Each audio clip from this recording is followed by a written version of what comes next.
Alright guys, welcome to my new channel. So I've been posting a lot in FBA groups I'm in recently about my progress on my journey into FBA. I've received a lot of positive feedback and I've been getting an overwhelming amount of messages from you guys on Facebook asking me to go into more detail about some of the concepts and my methodology and just my general mindset into FBA. And one of the most recent posts I made was about getting reviews and email sequences. So I had loads of people asking me to, all these questions and queries about emailing and reviews and feedback. So, and I also had a few people who asked me if I would make a video. So the answer to that is yes. Here is my video. It's my first FBA video ever. Go easy on me. I'm new to the whole streaming and uploading and. But I'm not new to Amazon. I've been, well, that's for you to decide, I guess. I've been with Amazon since 2018, so this is my first year in business. My business is going well. So the first thing we need to talk about before we get into what provider I use for my email automations is what you can and can't say in your emails. Because if you're saying the wrong things or if you're saying things that are prohibited, Amazon can, and they have done in the past, just shut people's accounts down, and that's their business gone.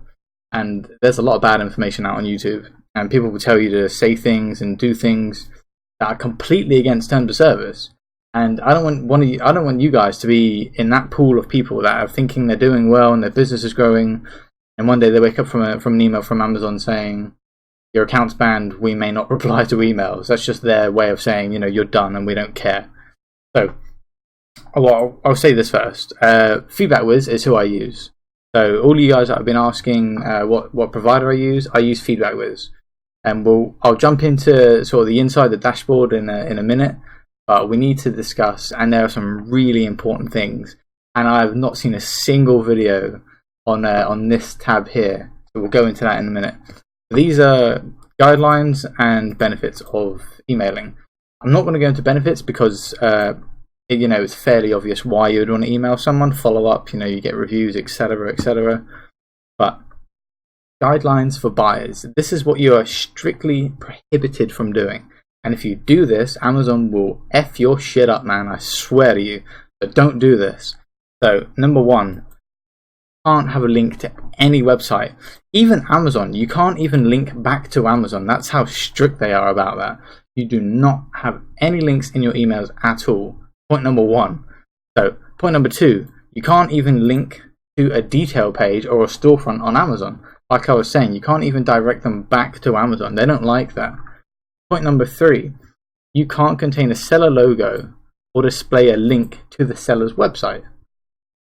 Point number four, you can't market messages or promotions. So this is something that I used to do, and then I sort of reevaluated the terms of service, and I was like, oh shit. I'm violating this. I need to stop.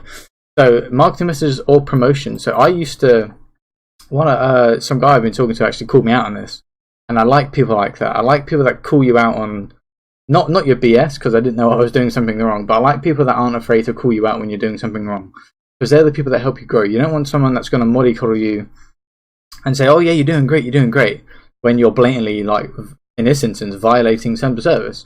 So you need to find yourself a group of people that are going to call you out because they're going to make you stronger. I guarantee you.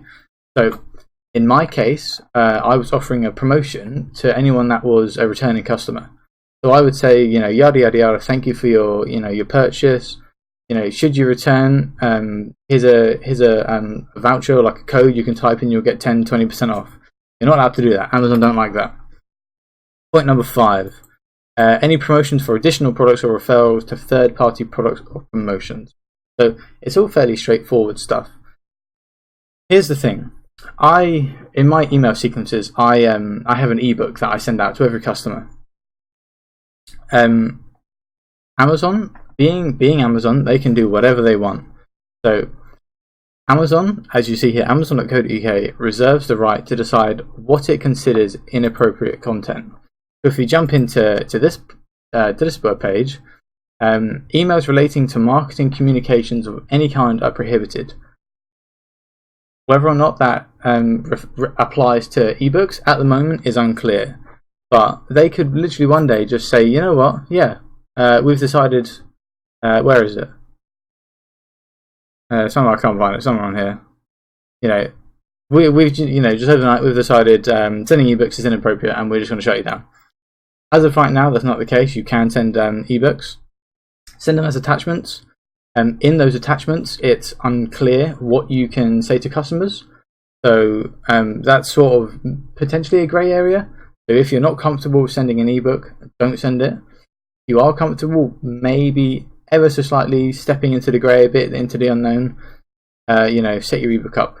I think in most instances, Amazon will email you and say, they'll give you a warning. I had a warning the other day actually on my images. I sneakily had some text in there that directed people to my website, and I was getting loads of traffic to my website. And then Amazon were like, "Hey man, shut that shit down, and we're gonna shut you down." So I did. That was my first and only warning I've ever got from Amazon. But you know what? That scares the hell out of you when you see that warning sign. You're like, "Oh shit," because that's your livelihood. This is my business, and I'm looking for longevity here. So here's the thing that I've not seen a single video about regarding Amazon and contacting customers. And it's a big one. GDPR. So this applies to people in Europe. So GDPR is, you can see here, General Data Protection Regulation. So what that basically means for anyone selling inside of Europe, you need your customers' consent before you email them. Yeah. So how do you do that?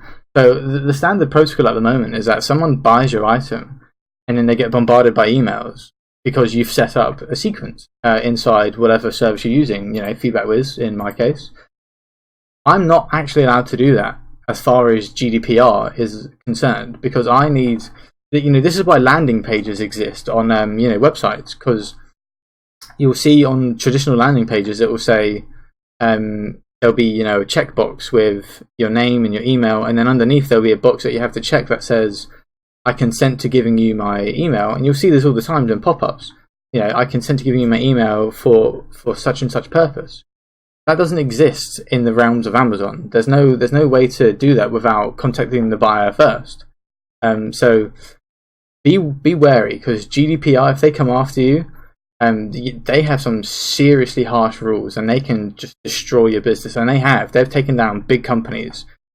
So if you're selling in Europe, just watch out for how you're going about emailing people, because I can almost guarantee it's illegal at this point. Everyone is doing it, so perhaps there's safety in numbers. I don't think the smaller sellers have to worry so much about this. I don't think it's such an issue for you guys, because in all honesty, organizations like this aren't put up for our protection. They're put up to make money. Because these guys will shut down big companies, and the way they do it is that they say, they'll fine companies, and they'll say you need to pay 20% of your yearly profit to us as a fine, and then they'll slap more and more on top of that, to the point where that company is no longer in profit and they go bust, and then all the money's gone to GDPR and the people that run it. So if you're a bigger seller, if you're 6-7 figure seller, and you're selling in Europe, do some research on GDPR, because it can seriously mess your business up. So moving on from that, so we've gone over guidelines for contacting buyers, and now we've gone over GDPR. So FeedbackWhiz, as you can see, I'm inside my dashboard here. All I've done is I've gone to campaigns, template manager, and now I was going to create this item, this sort of demo template, but I'll save that for another video. I want to show the inside of an email in a separate video, because there's a lot that goes into creating an email, and there's what I call nerd code. So that nerd code is stuff in these open and closed parentheses. So that's something that's inbuilt into FeedbackWhiz, and this is why FeedbackWhiz needs to integrate with your Seller Central, and they will do that when you're setting your account up. So don't worry. So having said that, if you don't have an account with FeedbackWhiz, just literally click free trial and you get 30 days for free. So like I said, we're in campaigns, template manager. You can load a pre-built template, or you can build your own. I loaded 2 pre-built templates, and then I fiddled with them myself and I made them my own. As you can see here, this little logo means that my emails have an attachment. So as I was saying earlier, I send out an ebook with my emails. As you can also see, Forget that bottom one, because like I said, that's going to be a template email that I go through in another video. As you can see, I have 2 emails per customer. I'm considering adding a third, but at the moment I get quite a high conversion rate with just 2. So the first email is just an overview of the product, what they've purchased, and a thank you and an introduction into me and my company. And I sort of mention my website name without providing a URL. Should they want to visit my website or my company, they should have enough information without me breaking terms of service and saying a URL. They should just be able to type in my company name, and my company will pop up on Google on page 1, position 1. So that gets sent out immediately after the item has been shipped. So Amazon will email me and tell me that they've shipped the item. My Seller Central through FeedbackWhiz will then email the customer, like I said, just explaining who I am, thanking them for their order, saying that we need to build a relationship, really emphasizing the fact that we need to build a positive relationship, for future business. It's always good to have a positive relationship with the people that are buying your products, because you want them to return. That's, if you're selling an item that doesn't require a return purchase, your job is 10 times harder. So if that is the case, you need to, if there's no reason for them to buy back, the only reason you have for them to return to you is if they like you, not necessarily your product. So you need to really make that clear to them that you care about them, and that don't be so open as to say hey, I want you to return as a customer, but you need to make it known that you're interested in building a relationship with them. So email number 2, this is my only email on this matter, is 2 days after their shipment has arrived, the product has arrived. I ask for feedback and a review. I ask for both of them in the same email, so they don't feel like they're being bombarded by me constantly, like, hey, give me feedback. Next day, hey, give me a review. So inside this email, there's a picture of my product, more descriptions. Again, with both emails, I send my ebook just in case I missed it in the last one. The ebook has information about maintaining longevity, how to look after the product, and a few more bits and bobs. At the moment, I'm open about my website. I have my full domain name. In my ebook, I have personal contact if they need to contact me. What you're not allowed to do is ask a customer for positive feedback. What you are allowed to do, and this is a way around that, is by saying, if you have any negative feedback, leave it with me at my Seller Central email, and we can amend this before you leave a bad review. Because that, you're not asking for a good review, you're just asking them to sort of postpone their bad review to see if you can amend things before it goes to actually, leaving you that 1 or 2 star review that you really want to avoid. So those are my 2 emails. I get asked because people say, oh, we've found that 4 to 7 days after their product arrives is the best time to send an email asking for feedback. Because they've had a more realistic time to test the product, and I'm here to tell you that's BS. And here's why. The average person that buys your product isn't a professional reviewer. They're not waiting 7 days to put your product through all these extensive tests and reviews. When you buy an item, the chances are you're immediately searching for another item to buy. So after 2 days, which is what I consider the sweet spot, and I've done a lot of research on that as well. I've worked in psychology before I went into FBA. I understand the mindset a bit more than sort of the. I don't like using this term, but the layman. 2 days, what I found is the sweet spot, because within those 2 day period, after that 2 day period, moreover, they're then waiting for another shipment to arrive. So their mindset is no longer on your product, regardless of whether they liked your product or not. They're not excited about it anymore. And the best time to get a review is in that peak excitement. It's like the honeymoon phase when you're in a relationship. The first year or however long that honeymoon period lasts, that's the best, it's the most exciting time. And then after that, the love is still there, the joy of the product is still there, but that initial, that inherent emphasis, that joy is just, lacking, it's lackluster. So you need to capture that attention right at the start. They've just received their product, they've showed it off to all their friends and family, they're excited about it, and they're going to give you that 5-star review. In my opinion, and from what I've seen with my account, it converts way better than 4 to 7 days. Having said that, like I said, I'm going to be testing. I'm going to do another split test of 2 days and then 4 days and 7 days just to verify my findings. Because anyone that works in science knows that any study that you do needs verification before you can really submit those results. And I'm telling you what I found, and I will tell you what I find again, regardless of whether it verifies what I'm saying now, because I'm always open about that. I don't know if you guys can see in the background this here. This is the poster I done for my university. I don't work for my university that I graduated from, but I do research for them every now and then in the field of psychology. I'm big into human behavior, especially since we got into FBA, consumer behavior, because if you can understand the consumer market, you have an advantage over 95% of your competitors. Just in the way that you market yourself and the way that you deliver, not just your product, but your business needs to have a story behind it. I'll show you something actually quickly, guys. So we were just talking about the consumer psychology involved in running a successful business. You'll notice my top has changed and maybe the background lighting looks a little bit different. The video for some reason just completely cut off. I didn't realize until after I finished recording. So I'm having to sort of recap this last bit. Like I said, we were just talking about the psychology behind the message your business has and how that can promote growth inside your business in terms of getting more sales and outreaching to more customers. So I wanted to show you guys this page. So every good business has what's called a mission statement, and that mission statement is the driving force behind your company.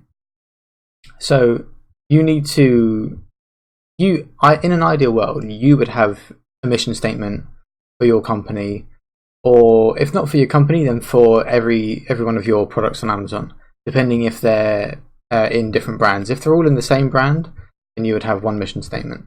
If they're not branded, or if they're in different brands, then you would have a different mission statement for every one of those. But just to give an example of some of the mission statements. So Amazon, to be Earth's most customer-centric company where people can find and discover anything they want to buy online. So Amazon's mission was to be the A to Z store. They were literally the go-to for anything you wanted to buy. And that's now what they are. They're the biggest company in the world because you can literally go to them and buy everything. Anything and everything under the sun, pretty much, you can buy on Amazon. That's their mission statement. That was their goal. Google's goal was to be the biggest search platform that people could globally search through to find anything they wanted. It's their, a blueprint is your, a mission statement is your blueprint. It's sort of the DNA of your business, and it really helps. It helps drive sales because it helps you identify why you're a business and why it's important for you to be in your customers' lives. So having a mission statement is really, really important. I may make another video in future going sort of in depth in mission statements, because I really do think they're important, and I think they're undervalued in FBA. I don't see anyone talking about them. But as you can see, Amazon, Facebook, Google, there's Google's on, to organize world information and make it universally accessible and useful.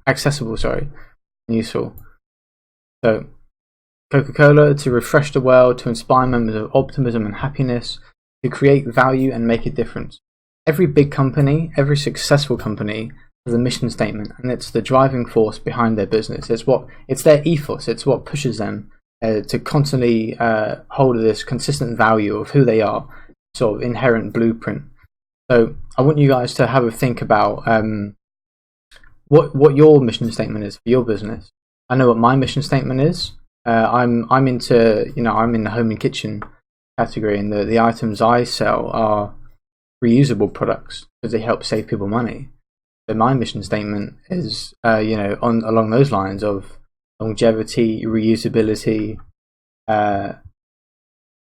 saving money in the long run for the customer. You can't be that brazen about it, because you don't want to say like, I just want to save you money, so you give me money. It doesn't really work like that. You have to make it enticing for the customer, even though they're not really going to see the mission statement. It's more, the back end. Almost, consider it back end keywords. This invisible force that's driving your business. So I'll leave it at that because I don't want to ramble after putting in this new edit at the very end of the video. But thank you guys for tuning in. Like I said, it's my first video, so go easy on me. I will be uploading on a consistent basis every day. My schedule just freed up dramatically. I had my wife and I were helping out a friend of ours. He was living in our house. Sort of ironically, we had a really big house, and then we moved house because it was too big. Because there was no one occupying all the bedrooms. So we thought, we're paying all this money for this big house, and there's only the two of us and our son. So we moved into a smaller house, and then we decided to help a friend out, and we let him stay with us. But that meant, because we had literally just moved into a smaller house, we'd been here for a month when we decided to let him move in with us. We were a bedroom shy, and he had to stay on my sofa in the front room, which is just over there, which meant every time I wanted to make a video, it felt awkward filming around him because I like to do it in privacy. And also, while we're talking about downscaling my house and upscaling the people living in it, turns out my wife's also pregnant. So my housemate literally moved out today. So it's the 17th of October today. He moved out today. And we found out a few weeks back that my wife's pregnant. So, someone comes out and then another one comes straight back in. So, that's just the way life is. But anyway, I've rambled long enough. So, once again, thank you for tuning into the video. I've got a brand new Facebook group called FBA Seasons. There's a story behind why it's called FBA Seasons to do with my business, and I won't get into it now. Me and my son sort of had this touching moment the other day, and it sort of made me think about business and how that relates to my sort of journey into fatherhood and all of that. So join the Facebook group, like, share, subscribe to the channel. I'll be posting daily from now on, now that I have the time to do so. And once again, thank you so much for tuning in. Bear with me while my videos get better. I'll become more confident on camera, hopefully, and I will see you guys in the next video.